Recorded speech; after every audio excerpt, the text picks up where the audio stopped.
Саламатсыздар ма? Ескендір аға, Дарик апай, саламатсыздар ма? Ескендір аға, қалыңыз қалай? Қазақстан ұлттық арнасының көрермендері сіздің денсаулығыңызға алаңдап, сауығып кетуіңізге тілектестігін білдіріп жатыр. Біз сол аманатты жеткізушіміз сізге. Рахмет. Денсаулығыңыз қалай? Рахмет. Құдайға шүкір. Дәкеңе беретін мен әдетім бар. Өте жақсы. Денсаулық Құдайға шүкір енді. Естіп атқан болар халық. Сентябрь айының 21-інде операция жасады жүрекке.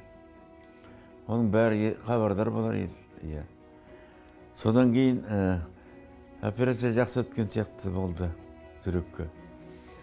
Қасымнен бірінші Алла тағала, екінші дәрігер, сосын дәрігер тәтелерінің тікелей араласуыменен өз дәрігер болғаннан кейін.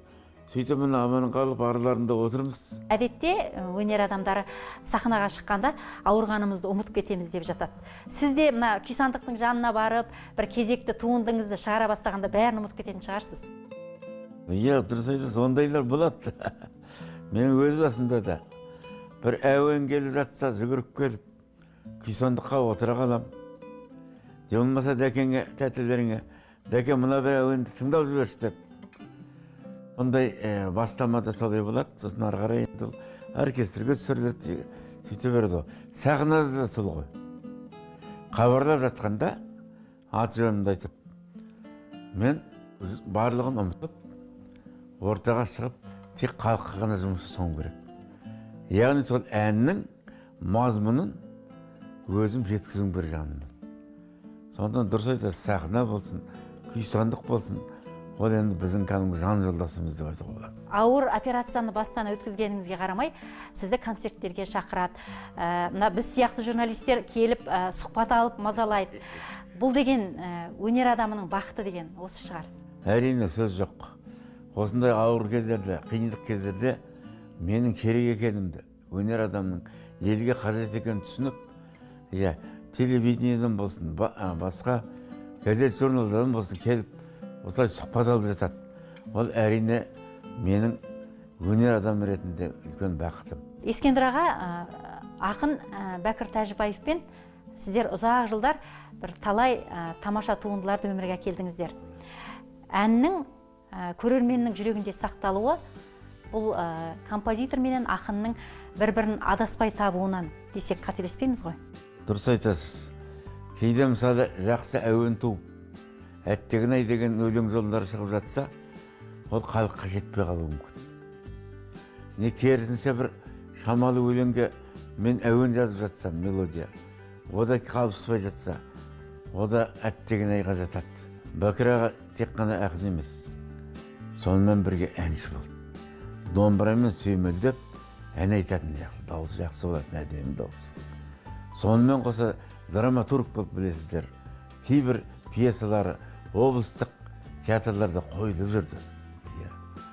Оның үстіне шынын айтсақ, әндер жазады. Оның ақ бұлақ әні, Гүлсім-ау деген басқа бір әндері бүгінгі дейін ел аузында айтылып жүр. Сондай жан жақты, өзі актер болып та қызмет істеген кезінде, жас кезде. Сондай бүкіл өнердің жанрларын бойына сіңірген Бәкір ағамыз.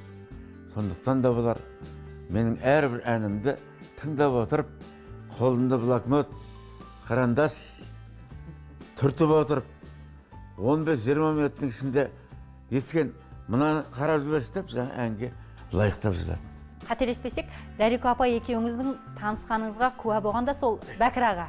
Дәл айтасыз, Ол енді қарағанда біз Гәкку деген ансамбльді бастардық. Мына филармонияның артистеріне солардың орындауында болсын деп театрланған, сондай бір спектакль салып, ән спектакль дейді. Соған көп ән жазылды. Сонда жүрген кезде дәкеңмен мен танысып, Дарикөммен концертте. Сол кезде Бәкір аға көріп бізді құптаған. Ескен, осы бағытың дұрыс. Сөйтіп әдемі-ау ән. Әдемі, неше түрлі әдемі-ау бар, толып жатқан әндер бар. Асыл арман, есің ал, шіркін-ай. Енді айта берсе көп. Ескендір аға, енді көрерменге сол Бәкір ағаның сөзіне жазылған әндеріңізден бір еске түсіріп, екі-үшеуін орындап бересіз ба?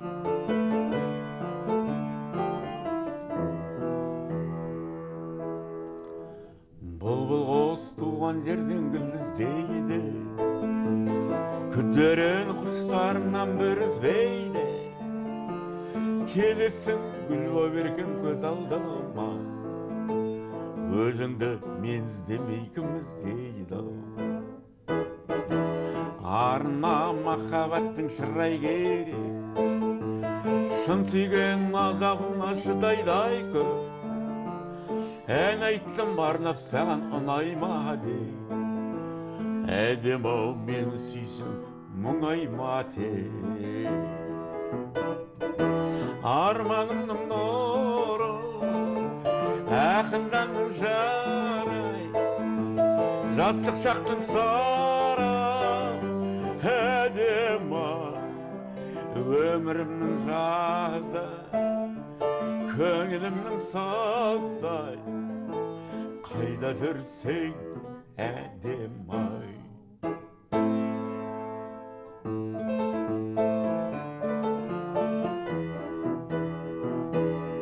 Арманым ақ сәулелі күнімбісің, әлде бір қалаулаған гүлімбісің, әлде бір желпі өткен самал меді.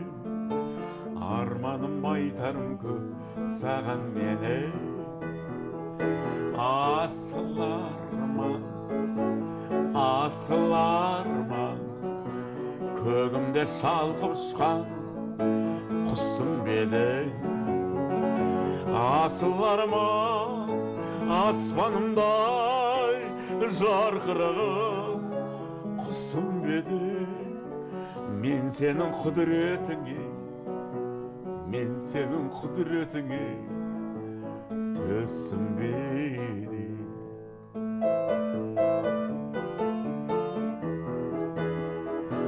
Білім ап саяңда өткіздік сан жылды, өткірдік сан жылды, қызықтап ән жырды. Ол қызын гүл қала мәпелеп тербеткен, қиялдың қанатын қияға серметкен.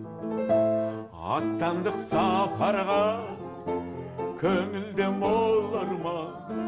Аттандық сапарға, тосады жол алда.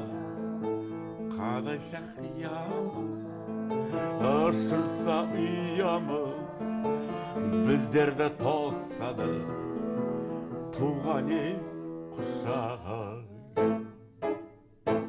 Бәрекелді, тамаша. Ескендір аға, сізге көп рахмет. Халқыңызға еркелеп, аман есен жүре беріңіз. Рахмет.